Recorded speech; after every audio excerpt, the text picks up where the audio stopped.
Welcome to Seek Reality with Roberta Grimes. Joyous conversations about what the afterlife evidence and modern science combine to tell us is true about our one reality. You have nothing to fear. You are eternal and you are perfectly loved. Knowing the truth changes everything. Now, here's Roberta. A lot of the process of researching the afterlife consists in deciding just what is and what is not a genuine contact with beings who are not now in bodies. I am a skeptic by nature, and I've turned away a lot of what was probably good channeled material because I never really give this stuff any chance. There's no benefit of the doubt with me. If I can't absolutely verify that the source is legitimate, I won't even touch it. That was then, and this is now. A couple of years ago, I met Garnet Schulhauser. Welcome to Seek Reality. I'm Roberta Grimes, and our guest this week is someone I have to admit that I identify with, because, like me, Garnet is an attorney by profession. Although he's now retired, he wonders when I will. I'm not sure. As I told him, I have to keep practicing till I get it right. Like me, Garnet also thought he didn't have psychic abilities until his spirit guide broke into his life, which actually is against the spirit guide code, apparently, but he and I have both had it happen to us. However, here's where we diverge. Unlike me, Garnet's spirit guide, Albert, has taken him on a series of out-of-body journeys, and many of these will boggle your mind. A lot of what Garnet writes doesn't pass scrutiny with me at all. I just couldn't believe it. However, I cannot dismiss his books because the things he writes about the greater reality are so remarkably detailed and consistent with what the most expert afterlife researchers have learned. It's impossible, in other words, and I hate to even say this, it seems impossible to me that all of this is not real, even though I'm still trying to get my arms around it. I would love to dismiss what Garnet does so I wouldn't have to think about things like, ancient civilizations, fairies, talking to Gaia. Here is where I'm going to start to bend your mind as well. But one of the things we're going to do today, and I love this is just an aside. People ask me a lot about sex in the afterlife, and I have to say ixnay to that. It doesn't happen because there's something better. Nobody believes me. Well, today I'm going to read Garnet's description of what happened to him, so wait for that. The thing about Garnet, I think, more than anything else, is that his books are fun to read, they're enjoyable, and they'll tell you the truth. I don't know what better endorsement I can give than that. So with that prelude, welcome, Garnet. We're going to have fun today. This is going to be fun. Thank you for having me, Roberta. I'm really looking forward to it. This is my third time on your show, and I'm sure it's going to be just wonderful. Yes, I wasn't sure what Garnet had done the last time, the first time, which was Dancing on a Stamp, and it was kind of a quirky little book, and I loved the notion of Albert meeting him when he was a bum, sort of being on the street and begging, but he turned out to be his spirit guide. That was all charming, and it was a charming book.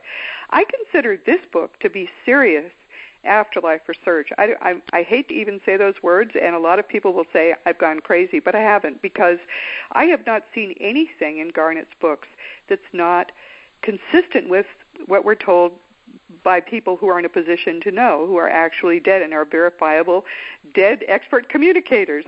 So I'm not sure even where to begin. That's part of the problem with this book. We could start just about anywhere. I don't want to rehearse your meeting of Albert, but maybe you could just tell us quickly what happened that day. You were still practicing law, and none of this really was anything you ever thought of, right? And then he walked up to you?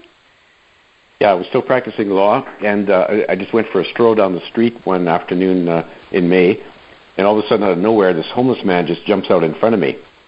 And he looked like a typical homeless man, except that he had these amazing, dazzling, sparkling blue eyes. And what they did was they seemed to be, his gaze was penetrating deep within me, down to the depths of my soul, and I felt that he knew everything about me, even though we'd never met before. And at the same time, his gaze was sending me this amazing gush of pure, unconditional love that was infusing my whole body with an amazing sense of peace and security and well-being. So that was the beginning of that was my first meeting. After the first meeting, we had a second meeting when I found him sitting on a bench the next day, and we sat down and began a dialogue that went off and on for a couple of months. and he told me his name was Albert, and that he was one of my spirit guides in disguise. And so that eventually led to the writing of my first book, Dancing on a Stamp. And he has taken you on, you had never gone out of body, right, before? No, not that I was aware of. And so in the second set of encounters with me were a bit different than the first one. He basically showed up as in astral form in my bedroom one night, and he said to me, I'm going to take you on some out-of-body adventures. I want to show you things on the spirit side, introduce you to people, show you other things in the universe, and I want you to write about them in your second book.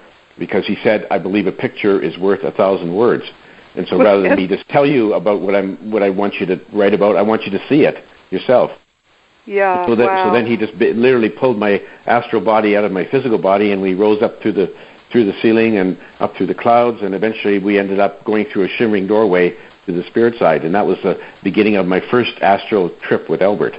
I should just amend what I said, because of course we all travel out of body at night, but very few people learn to do it in the daytime. Some people really try to learn to do it, but you had the help of somebody who basically did it for you. He engineered you out of your body, so that made it relatively easy. Maybe scary the first time, but perhaps he kept you from being afraid? Well, I was a little bit scared at first, because when he first pulled my astral body out, I turned around and I looked at my physical body. I was still asleep in bed. And so I had the usual concerns like, well, will I ever get back there, and where am I going, kind of thing. But Albert is very wise and compassionate and very comforting, and so I soon became very comfortable. And after my very first trip, when he brought me back home, I slipped back into my physical body. After that, I knew that, okay, this is a safe way to travel, and I'm always going to come back, and I'm safe in the hands of Albert. So my initial fear didn't last very long, Roberta. Well, you're a brave man. But the first thing he did was to start to give you some education, right? Each of the trips was planned for additional education. I'm looking actually at your table of contents. Tell me about the little people. This one really freaked me out, because there are tales in Ireland of leprechauns, and they are the little people. They live under the ground, but of course those are legends, right? Well, that's what I thought too. I always thought it was a legend. They were just fabled creatures that somebody's vivid imagination created. But he actually took me to Ireland to meet one of the little people. She was a beautiful little person. Her name was Brina. She was a fairy. She was about 3 feet tall, and she looked like a tiny, perfect china doll, just exquisite. And so I had a conversation with her by telepathy, of course, and she said that their people had been living on that island and other islands nearby for eons, and they had a very happy existence until humans arrived. And at first they thought that humans were just larger versions of themselves, and so they welcomed us with open arms. But later, to their chagrin, they found out that we were violent and aggressive, and they didn't really want to be around us. And so they sort of basically moved to underground cities, where they've been ever since. They show up occasionally, and humans do spot them, but they're basically very careful to stay hidden, and not just because they do not want to have contact with us. So, and it was really a shame, because she said they really did enjoy being able to have roam freely, openly, on the land in the daylight, above ground. Yeah, above ground, and they were restricted to sort of coming out at night here and there, and so they said, why can't you humans learn to live with the other creatures on your planet in peace and harmony and not be abusive? And once you do that, we'll come out again and we'll be able to live together in harmony. So it was really a kind of an interesting story, and it was one that I've heard echoed in a lot of my different astral travels, is that humans are bad news to a lot of the other inhabitants of our planet, and we really need to change our ways. We're actually bad news to the universe, which is pretty pathetic, but that's a standard thing we've come to know. The Earth is, if not the most dangerous place and aggressive place to evolve your consciousness, it's one of them, and everybody tells us this. Everybody who's out of body, and it's a mark of how can we call it? Bravery. It's a mark of confidence. We are the Marines of the universe, just because we even choose to be here. But the problem is that it's so infected with negativity. This planet is. We think it's normal because it's like we're fish swimming in it. We just don't know anything else. But that's one of the things your book does is to help us to see ourselves as others see us, and it's really not a pretty picture. And I want to talk about what they've told you your purpose is, but I think just even reading these chapters, each one of which is a little gem. As I say, I have a lot of trouble believing a lot of this just because that's who I am. I'm very skeptical, but on the other hand, they're beautiful stories all by themselves, and what comes out of them are, as far as I've looked at, in all three of your books, I haven't seen anything I didn't think was real, was something that would come from someone who actually knew what they were talking about. So that to me is remarkable, really remarkable, Garnet. Let's talk about your conversation with the earth, which is, this is early in the book, and when I came to it, I said, I can't go on. This is just beyond what I can believe. But I kept going, and no, I guess I can believe anything at this point now that I know you. Tell us about that. Well, it was Albert took me on one of my astral trips. He took me, actually, we went, sort of hovered over the North Pole, dropped down through the ice and the water, ended up in a cavern underneath the North Pole. And I was wondering, well, there was nobody there. Albert, why are you bringing me here? And then all of a sudden, there it was. I started a conversation by telepathy with Gaia, who is the consciousness of our planet. She said to me, I'm the sum total of all the rocks and rivers and deserts and trees and mountains and, on this third rock from the sun. But I do have a consciousness. I am a conscious, feeling, thinking being. And everything on this planet is really sort of part of me, including all of my, all of my animals and all the plants and so on. And so I was a bit surprised at this, but she was a very compelling sort of personality. And she said, I'm very distressed at how humans have been abusing not only the other creatures that you share your planet with, but abusing me with your pollution. You poison my rivers and spill toxic chemicals into my soil and spew noxious fumes into my atmosphere. And I'm very unhappy about this because before you guys came along, we had a beautiful planet, a beautifully balanced biosphere where everything sort of lived together in harmony without any sort of undue interruptions. And you guys have upset the whole apple cart, and she was very unhappy about this. Well, she would be, yes. This is something which is on the edge of what we have learned. How is it possible that the planet could be conscious? The only thing that exists is consciousness energy. That's what all of matter is made up of. Really, nothing else exists. So perhaps it's a little bit hard to believe, but it may not be impossible to believe that therefore aggregate consciousness, like the matter of the planet, would develop awareness, which is what we're really talking about here. I don't know, but my mind is much more open now that I've read your book. But let's talk about the terrorist. You met a terrorist too. What did he say? Yeah, he was someone who had just recently crossed over. He'd actually been killed in the Hamas-Israeli conflict in 2014. And he was in a recuperation hospital on the spirit side. And that's a place where souls who've died violent and tragic deaths or who cross over with a lot of remorse and guilt because of what they did on earth, that's where they sort of go to help them make the transition to the spirit side. And there they're wrapped in a cocoon of tender, loving care by the hospital staff, the souls there who man the facility. And so I went there to see him. Albert took me there. And he said that he had been a Palestinian terrorist in Gaza. And it had started the whole thing started when he was 7, and a stray Israeli missile hit his family's home, killing his mother and father and siblings and wiping out their home. And so that the enemy was put into a foster home. But he had this need for revenge against the Israeli people. And when he had turned 12, he joined a terrorist organization and began, killing and maiming innocent Israeli citizens as a means of revenge for the death of his family. And at 15, he traveled to Afghanistan, went to a terrorist training camp so he could learn to become more effective at killing people.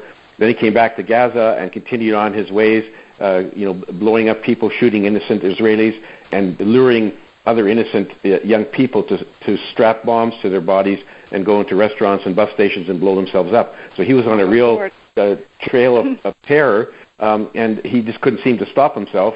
And he admitted that he didn't believe in Allah or the dogmas of Islam, but he was driven solely by the need for revenge. and it was all-consuming. He couldn't sort of think about anything else, and he couldn't seem to stop himself, and he said that he actually had a subconscious death wish near the end, hoping that somebody would kill him because that's the only way he would stop his killing. And so eventually, he got hit by this Israeli missile, and he crossed over, and he was telling me, he said, he said, I'm very sorry for what I did. I'm a prime example of somebody whose life was overcome by negative emotions, in this case, hatred and the need for revenge. And he just wasn't able to hear what his guides were telling him. He wasn't able to see anything but his blind fury that drove him to just kill innocent people. And so he was a prime example of a terrorist. But when he gets back over to the spirit side, of course, he has a life review. He can see the whole picture. And he said, I'm really sorry. I wish I hadn't gone off the rails like that. And he said, I'm really anxious to sort of plan out another life on Earth so I can go back and try to make amends for what I did, in my last life. So it was a very, very heartbreaking sort of story. This guy was clearly, once he was, freed from his physical body, he was no longer a terrorist, and he recognized that what he had done was very wrong. But Right. Yeah, but that's actually, people ask me sometimes what happens with the terrorists, and of course we have very little information. This is a recent phenomenon. This terrorists for religious purposes, and in his case, just because of his tragic history. So that I thought that was something people would enjoy hearing. And I know that some people listening are not sure just how Garnet's able to go under the ice and do all these things. Well, we're built like Matryoshka dolls, Russian dolls. We're nested energy bodies. We see the outer material body, but that's not all that we are. Internally, we have what we think is probably a set of those nested bodies. And the astral body seems to be the one that's next in from the material body, and that easily leaves every night, just about, if not every night. You travel astrally. We all do. It's part of being human. And at night, all we're doing usually is just being out of our body for a while the body sleeps, sort of smoking a metaphysical cigarette while we're hanging around because our minds don't need to sleep. We often meet with our loved ones. We think we never see them. We see them all the time who have gone before us. We meet with our guides. We get together sometimes with people who are still in bodies because we're working on some relationship issues or other issues. There are all kinds of things we all do. But what Garnet is able to do, because of Albert, is to do this while he is awake. And therefore, he can go anywhere. We're going to talk in a minute about his going across the universe. He can do anything because he's still attached to the body that's in that bed beside his wife by what the Bible calls a silver cord. It's an energy cord which is so elastic that he can travel to the edge of the universe. And since we travel by mind when we're traveling astrally, he can do it in an eye blink. So I hope that helps you understand that this is something which we afterlife researchers know can happen. For me, it's not the travels that are sort of straining my ability to understand and believe. It's some of the experiences he has, things which have been conjectured sometimes, but here Albert's meeting them, which I got to tell you is quite remarkable. You went to the center of a black hole, right? Yeah, I did, yeah, and that was one of the most frightening trips I've ever had with Albert. I had a number of trips, as you could tell by reading my book, to view scenes that were quite distressing. Yes, disturbing. I'm not talking about those because I like it to be a happy book. Yeah, no, I know, but none of those were particularly frightening. The black hole encounter was frightening, and I wasn't quite sure why Albert took me there, but we went near the center of the galaxy. A black hole is one of those collapsed stars where the gravitation field is so strong that nothing can escape, not even light. That's why they call them black holes. Anyway, we plunged down into this black hole, and all of a sudden Albert disappeared, and there I was plunged into this total and complete blackness, and I sensed total sensory deprivation. I couldn't feel, hear, or see anything. I had no sense of passing time. It was like I was in a pit of black despair, and I could feel the panic welling up in my chest because Albert he wasn't around, and I couldn't tell how long I'd been there or if I'd ever get out. And I thought for a second, maybe I'm in hell, even though Albert told me there was no hell. Right. Maybe he was pulling my leg and he lured me here to this awful place and he was going to leave me. And so it's quite frightening. And then after some point in time, I have no idea because I can't tell about the passing time. I see a pinprick of light way off in the distance, a very tiny one. So my hopes swelled up. The light started moving closer towards me. Soon it just totally engulfed me. And then I found myself in basically a subatomic world where there was I could see an atom, the nucleus and the electrons orbiting around. And then some invisible force was pushing me, zooming me away from the atom. Then I noticed other atoms had clung to the first atom to form a molecule, and then as I went further out, there was more molecules. Eventually, I found out the molecules formed a shiny black substance that sparkled in the light. And I found myself emerging from the glass eye of a teddy bear sitting on the shelf in my family room. And it's like, I'm like, how did I end up back here? And then Albert was beside me, and Albert said, well, he was chuckling. He said, yes. I left you there because I wanted you to experience the feeling of the total feeling of sadness by being all alone. And he said, I was there beside you, but you couldn't see me, and you were only there for like 30 seconds, so it's no big deal. So you don't get over it, because I was a bit upset with him. Yeah, that's a lot. But that was interesting to me because basically you became, your awareness became subatomic in size. And that's another thing which we would conjecture can happen because there's no such thing as space. There's no such thing as relative size. Those are all artifacts of materiality. So when you're in your astral body, what happened there seems to me to be perfectly possible. I've just never seen it described before, and I thought it was really quite interesting.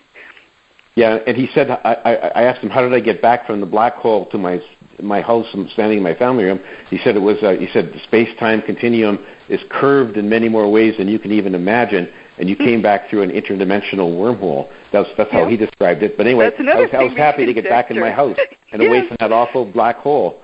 Oh, yeah, wow. There are other things. I want to talk when we come back about Catholicism. You've been a Catholic, so have I, and I think it's very interesting, some of the things that you've learned. But meanwhile, I'm just going to mention, this is Seek Reality with Roberta Grimes. My nonfiction books are The Fun of Dying, The Fun of Staying in Touch, Liberating Jesus, and My Thomas. And you can learn about all my books and find my blog at robertagrimes.com.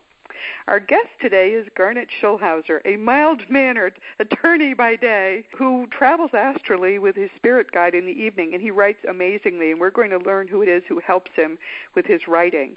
But his latest book is Dance of Heavenly Bliss, and we're going to learn in a minute what that means. The book is a treasure. Now, let's talk about the Pope. I thought this was fascinating. I remember this vividly. One of my children had just been born when he was elected Pope, and she was a tiny baby, and suddenly he was gone. John Paul I. You met him. Tell us about that. Yeah, I met him. He's on the spirit side. He's a very wise and compassionate soul, and Albert brought me to meet him because he wanted me to hear his story. And, of course, we all heard, as you mentioned, that he was a Pope for about 33 days, and he died mysteriously. Right. Yeah. And they didn't do an autopsy, and nobody really knew what was going on. So I met with this guy, and he said, "Oh yeah, well, there was nothing mysterious about it. I was poisoned. I was murdered." And I said, "Oh." I thought that at the time. It was otherwise it could not have happened as it did. Yeah, and he confirmed this, and I said, "Well, why was that?" And he said, "Well, because I had some radical views when I was elected, and I let the other cardinals know, the people in the Vatican, that I wanted to change some of the things I thought were just wrong with the Church. The main one of which was the prohibition on artificial contraception." And he said he thought that was just a wrong-headed policy. And he said that was one of his first major goals was to abolish this, to change it. But there were so many old-thinking, misguided minds in the Vatican and in the College of Cardinals that this was just abhorrent to them. Like, you can't change this. Their view was popes are infallible. So if the previous pope said you can't have artificial contraception, and if you say you can, that means that they were wrong, and that's not possible.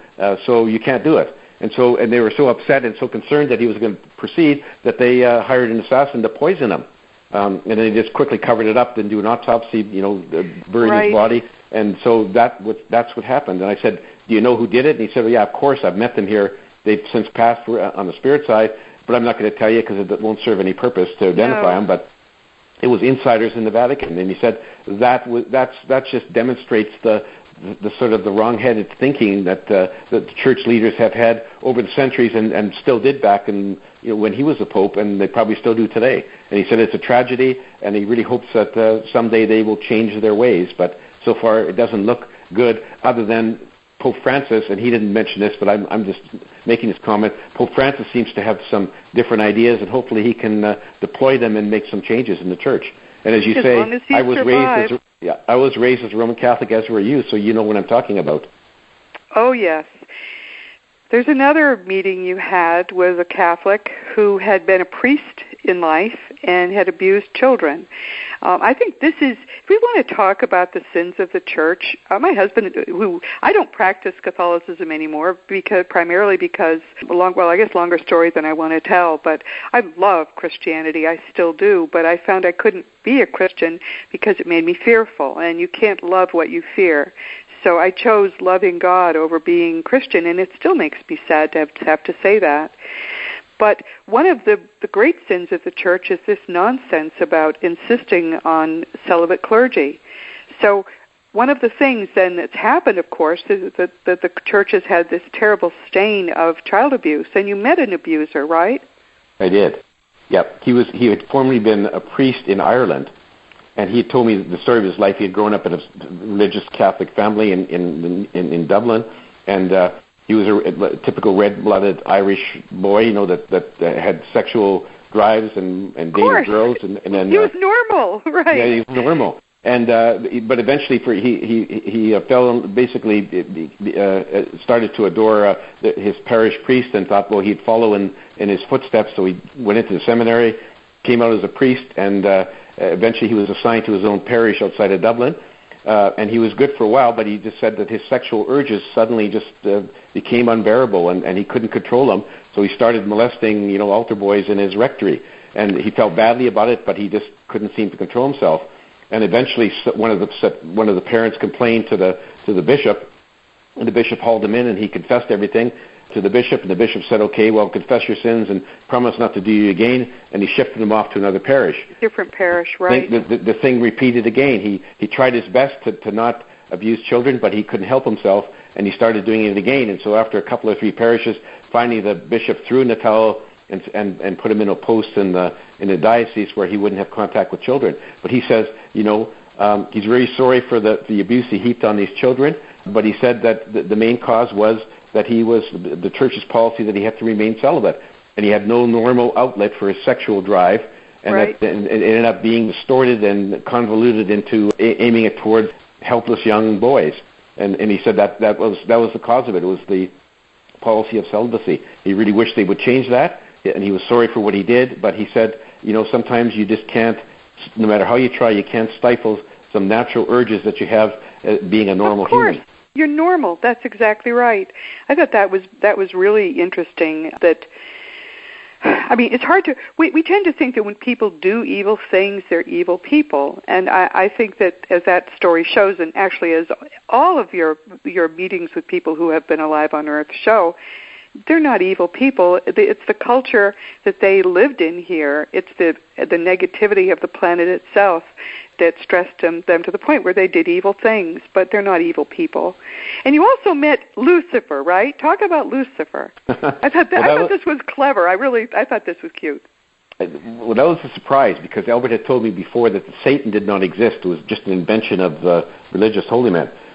So then he surprised me one day by saying, look, I'm going to take you to visit Lucifer, who some people refer to as the Prince of Darkness. And I thought he was pulling my leg. Anyway, so I go and I meet this soul, Lucifer. And Lucifer is a very kind, gentle, compassionate soul, very wise. And he says that, that Satan does not exist. He is not Satan. He's been maligned over the years by some humans who started ascribing that feature to him, and they claimed he was one of God's fallen angels. He said, couldn't be further from the truth. He said, actually, I spend a lot of time trying to influence people on earth to try to curtail, stop, and prevent evil. And I said, well, what do you mean? He said, well, I'll give you a couple examples. And he was boasting a bit here. He said that he sent strong messages to President Lincoln to encourage him to abolish slavery. And he said that one worked pretty well. Yes. And he sent messages to the team of Nazi scientists working on the development of the A-bomb for Hitler in World War II to drag their feet so that Hitler would not have a bomb available during that war. So that was a very happy situation. And then he said that he persuaded, basically through telepathic messages, persuaded Nikita Khrushchev from starting World War III during the Cuban Missile Crisis in 1962. Oh, my goodness. That's right. Yeah. And you and I, of course, remember 1962, Roberta. We do. Listeners may not, but we all thought we were on the brink of World War III, and of course Lucifer claimed credit for stopping that. But in any event, he was a very likable soul, and said that's so he's basically a polar opposite of what people regard him as. See, he turned out to be a good guy. He's a good guy. That. Yes. Wait, you met with your guardian, one of your guardian angels. I was sure before I started this chapter that here I was going to catch you. The afterlife researchers have come to understand angels. They're a separate class. They don't ever incarnate, and their primary purpose in our lives is to keep us physically alive, which we're told is very difficult for them even to do. They don't always succeed, but they usually do, to keep us alive long enough to be able to live out our life plans and get to a planned exit point. So you got that right too. I'm amazed. Tell me about the meeting with your angels. With your one angel. Yeah, guardian angel. She was my guardian angel. Her name was Anna Peel. Beautiful creature. She didn't have white wings sprouting from her shoulders, but she's a very beautiful lady. And she said, I've been with you since you were born, and it's my job is to make sure you don't suffer an untimely death before your soul is ready to exit. And Albert had told me before that we don't die by accident. We die when souls are ready to leave the incarnation. And she said, but because there's all these humans running around with free will, and there's always a clash of interactions, she says that sometimes an event might happen that's not contemplated by your soul, which could result in your physical death before your soul is ready to go. She says that's where I come in, and the other guardian angels, is that we're there to manipulate events so that doesn't happen. And sometimes it's merely by sending a strong telepathic thought to you, like if you're about to board a plane that's going to crash, they will send you a strong thought that you should change your plans. And if that doesn't work, they might make your tire go flat on the way to the airport so you miss your flight. Right. And there's various ways they can do it. And she said most of the time people don't even realize that that we've intervened to save their butts. But we're there. And she actually named a few situations in my past life which I thought I was just fortunate to have escaped death or injury. She says, well, no, it wasn't luck. It was me there manipulating things. And when she told me about them, I thought, okay, yeah, that makes sense. But that's their job, and they're there to. They're always watching over us. And as you say, sometimes it can be a very busy job because we can always manage to find ways to get ourselves into a mess. Yes. But they're there to pull us out. And then so then when somebody does die by, say, in a car accident, it's not because their guardian angel was asleep at the switch. It's because their soul wanted to leave at that point. That was an exit point. So it was a wonderful story. It was very comforting to know that somebody like that was watching over me 24/7. Yeah, we always have at least one guardian angel taking care of us all the time. And we're told that if that being were not so vigilant, it would be, anything could kill us, from a microbe to a freight train. Anything could go wrong. There's so much, as you say, with free will and just with being in such a fundamentally dangerous place. So it is comforting, isn't it, to know you have them. We have two classes of beings then taking care of us. We have our spirit guides who have been in bodies and are basically people who happen to have taken the role when they're out of body to temporarily between lives or after they've finished incarnating. They just take the role in our lives of helping us to live out our life plans. And then there's this other class of angelic beings, and their job is just to see that we don't die before we get as much done as possible. One more thing one more of your little trips I'd like to talk about, and then I'd like to go on and talk about some more general things. But you went to what you called the birthing sun. Tell us about that. Yeah, that was it looked like a typical sort of star, or like our sun, the center of the galaxy.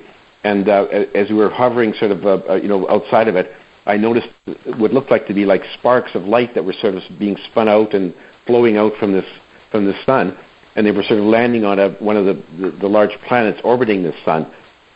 Albert said this was the birthing sun. He said those sparks of light are new souls being spun out from the central sun of the source, and they were being being created in their own individual aspects, and they were basically starting their exploration of the universe, if you want. And I watched as they went onto this planet, and there was a master soul there, basically giving them an orientation into, guess what? This is what the physical universe is like.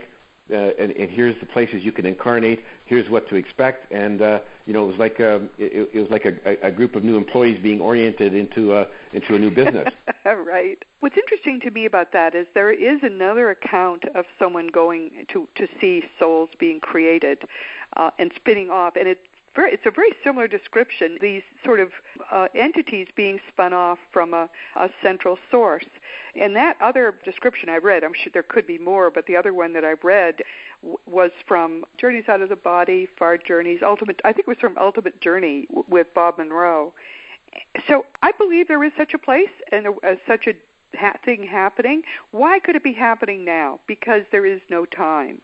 Anything that ever happened or ever will happen is happening now in a way we can't understand because we're so obsessed with time. But that makes, again, perfect sense. So has Albert told you why you were chosen to do this? Because certainly it's nothing you sought, not during this lifetime anyway. No, I did ask him a question. He said it was because in some of my previous lives on Earth, I had demonstrated, maybe I had been a writer, I don't know, I demonstrated some ability to write, and they thought, okay, some of that may leak through to this life, and so they thought, let's give it a shot, and they thought that having a legal career before my writing career was a good basis, a good stepping stone. And you're probably finding it out yourself, Roberta.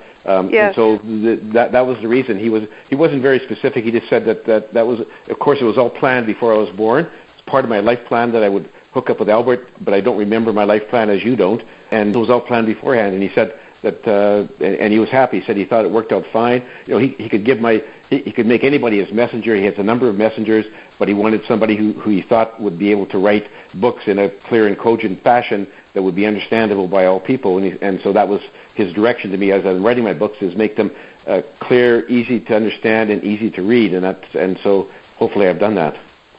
Yes. Well, your books are very entertaining. They read almost like novels, but the chapters are short, and therefore everything is very manageable. Even if people think, I don't want to read a book, this is a book you can read in little bites, and each one of the bites is delicious. I think that there is a conscious effort being made on the upper levels to choose serious people now to be doing this work. We went through a New Age period, which I guess was to introduce new ideas, and that's over really now. I mean, the whole New Age concept of there are things we can't understand and where therefore everything is woo-woo is past. So I was told I was selected to write Liberating Jesus. I mean, I was already going to write a book that my spirit guide had written when he was alive, and then he felt it was the wrong time to publish it. So he wanted me to write it now because it's the right time. I already knew that, but I learned subsequently that in the mid-'80s it was decided that the master was going to write his definitive book, and I was chosen to do that because I was what they thought of as someone who was sort of above reproach in terms of my credibility. Again, a lawyer, someone with research ability, and they wanted someone who knew the afterlife. I don't know how many people have that combination, but they tell me that's why I was picked. I think that it's a deliberate choice. I'm not at all surprised that you chose to be coming in with that plan. You chose to be a lawyer because it gives you credibility, and it also, I think it makes us analytical in our thinking. It was a terrible sort of shock for you, wasn't it, to have to come out with this to people who knew you as a lawyer? Because I had trouble coming out the first time I had to tell people what I'd written. What did they say? Absolutely, Roberta. Yes, because I was very much of a straight-laced, button-down corporate lawyer. Never talked about religion or spirituality or anything, and so it was. So many people were their jaws just dropped when I wrote my first book, and they read about it. It was like, can this be coming out of this guy, the guy we knew for all these years? Right. Not just my partners, but my clients and friends and relatives and everything else. So many of them were surprised. Some of them actually basically thought I was losing my mind, and I haven't really had any contact with them since. But a lot of the other ones sent me a very nice email saying, thank you for having the courage of coming out of the spiritual closet and writing your book, and good for you. So I lost some friends along the way, gained many more new ones. So overall, it's been a very positive experience. Yes, but it was scary. It was for me as well. And I have clients even now that will not acknowledge I do any of this work. They have me in a role, and that's the role I have in their lives, and that's fine with me too. I want to tell people what it is, and you say it very well, I think. You describe it well in your book. Why do the people who have transitioned, knowing how obsessed human beings are with sex on Earth, why don't they care about it in the afterlife? Well, for one reason is that they don't have sex drives. A lot of what people are doing is satisfying a bodily urge. But there's a bigger reason, and it's really simple. There's something they do that's a whole lot better. It's better, and it's something that has no morality attached to it, and you don't have to be lovers. You don't have to be anything. You met someone who had been in your life a lot in the past, and you frequently had been spouses, even though now he's a male and you're a male. There were occasions where you had been husband and he wife, and there were occasions when he had been husband and you wife, and there's a lovely story there of one of the occasions when he was a husband and Garnet was the wife. We do change genders, and that's one of the reasons we have some gender confusion when we're on Earth. There's some bleed through sometimes. But this comes at the end of the book. Wotan, that's his name, stood up and motioned for me to do likewise. Then without further ado, and this is just the way they describe it in other accounts, he stepped toward me and merged himself into my astral body. It felt like Wotan and I had somehow fused our spirits into one clump of energy. My whole body tingled with a surge of divine love that left me aching with ineffable pleasure as wave after wave of orgasmic euphoria rippled through my body in a rhapsody of sheer delight. Okay, I hope this is going to be an R-rated episode. That's what they do. And you can do it with anybody, and you can do it anytime you feel like it, and that's why who the heck wants physical sex when you can do that? Thank you for giving me the opportunity to explain it, because most people can't believe there could be something better. It's what amounts to effectively a whole body orgasm that has no emotion, no morality attached with it, that is pure divine love. And of course, this freaked you out a little bit afterwards because of what had happened, but they don't feel that way at all. This is perfectly normal in the afterlife levels. We have so much waiting for us there, which is beyond our ability to even grasp what the love is that God has for each of us, or the Source has for each of us. I want to read something else, too. The problem that we have right now is that we are on a course to destruction on this planet. I've been told it'll take about 200 years, and getting there will be a horrible, horrible process.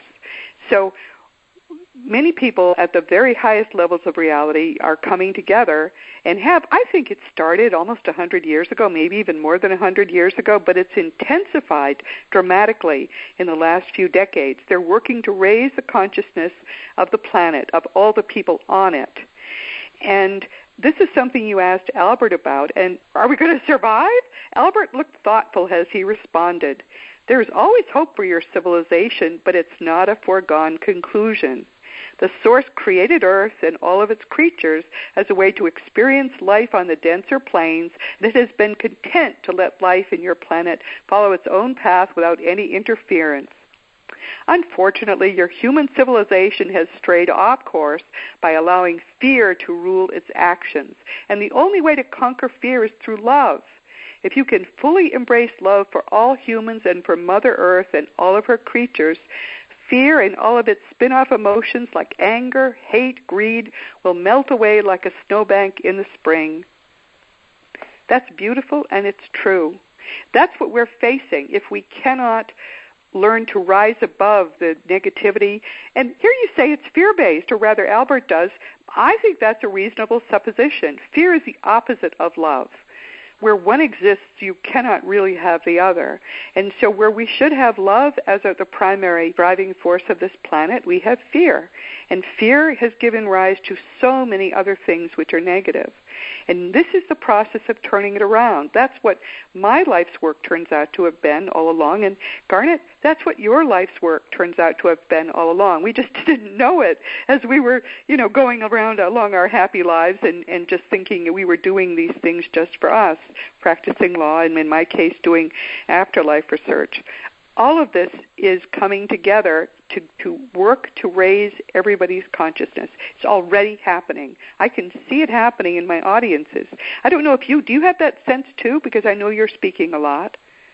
Yes, I do. And the level of consciousness has really increased dramatically over the last even, 5 years in my view. Yes, totally, yes. It seems to be intensifying even more, and I hope that we can keep the ball rolling, Roberta, because I think that's really what all of us, you're doing your job, I'm trying to do my job, and there's thousands and thousands of other people around the world who are channeling spirit, and that's our job, is to try to raise the consciousness of our fellow humans, and so that we can take the next step up the spiritual ladder. And so that's what we have to do, and I think we're making progress, but we have a long ways to go yet. We're making progress. We have a long way to go. But I think that Dance of Heavenly Bliss, especially of your books, is very valuable because it gives people truth coated in candy. The things that you say in this book, as I say, I looked for them. I could find not a single mistake, what I would call a mistake, that's inconsistent with the afterlife evidence. It's all much truer, I think, than you even realize. So Dance of Heavenly Bliss fills an important place, I think, in our effort to raise the consciousness, because what it does is to give people who aren't really interested in getting serious about this stuff, it gives them a way to read these enjoyable little stories, and in each of them learn more about what actually is going on. I can't vouch for events that give rise to this information. I don't think I still believe in little people or Sasquatch. You met him too. I don't really believe that stuff because I haven't seen enough evidence for it. But I believe the truths that come from these lovely stories. And so I think your book is very valuable. I'm going to recommend it to people. Thank you very much, Roberta. I really appreciate that. Your words are very kind. And it's especially welcoming when it's coming from somebody like you who's done so much, afterlife research and who's very well respected in that field. So that's quite a compliment coming from you. Well, thank you for that. But I wouldn't say it if I didn't mean it. Now, how will people get in touch with you if they want to know more? Well, my website's the best source, Roberta, and that's garnetschulhauser.com, which is hard to remember. But if they Google dancing on a stamp, they will get to my website, and there's information about all my books. You can download a free excerpt. There's buy links there to all the popular online stores where you can click on it and immediately get to a place where you can buy my books. I have book videos there that you can watch. All of my radio shows, all the recordings are there on my website. Right back from my very first one in June of 2013. This is like my 84th interview, I think, Roberta. Really? Wow. And my email address is there. I'd love to hear comments or questions from your listeners, and so I look forward to hearing from everyone. I love the book, and I want to make sure we get everything out of it that we can. It's available, of course, on Amazon, right? Where else will we find it? Well, it's available on Amazon and Barnes & Noble and Powell Books and Abe Books. All those online stores are listed on my website on the left sidebar. So all you have to do is just click on them, and you can get right to the site. Many bricks and mortar stores carry them as well. But if your favorite bookstore doesn't have it, they can order it for you. So it's fairly widely available, and it's available in in the UK and South Africa and India and Ireland and Australia and so on. So it's available. Great. So they've got distribution. That's fabulous. Yeah, that's one reason I love my publisher too, because she actually gets the books into stores internationally, which is very nice. Is it going to be translated into other languages than English? Yeah, I haven't heard yet, Roberta. I'm hoping that it will at some point, but I have not heard that yet. Well, Garnet, you're a delight. And if people are interested in just sort of getting to the meat of this, just read Dance of Heavenly Bliss. But if you want to see the story of someone whose mind is being blown initially, and he really rises to the occasion. Read all of his books. Begin with Dancing on a Stamp and just go through all three. I'm sorry, we've come to the end of our time, and so I'm just going to have to say this has been Seek Reality with Roberta Grimes. You are a powerful, eternal being. You never began, you never will end, and when you really get that, nothing in your life is going to be the same. Actually, I say that every time. I keep hoping if I say it often enough, you finally will really believe it because it's true. If you want to learn more of the amazing things we're learning about our one reality, of course, past episodes of Seek Reality are available on iTunes and on webtalkradio.net. My nonfiction books are The Fun of Dying, The Fun of Staying in Touch, Liberating Jesus and My Thomas, and of course my website is robertagrimes.com. Our guest next week will be Peter Wright. He's a therapist who is right on the cutting edge. He's a sweet man, too. Peter was with us recently to talk about removing negative attachments. So if you're interested in that, you can just look for that episode. Now he returns to talk about past life regression therapy. I've been looking for someone good to do this with because I've had personal experiences with past life regression. I can tell you that its ability to heal our psyches is miraculous. Don't miss this. Our guest today has been Garnet Schulhauser. He was a serious attorney all his life, and then the spirit world intervened.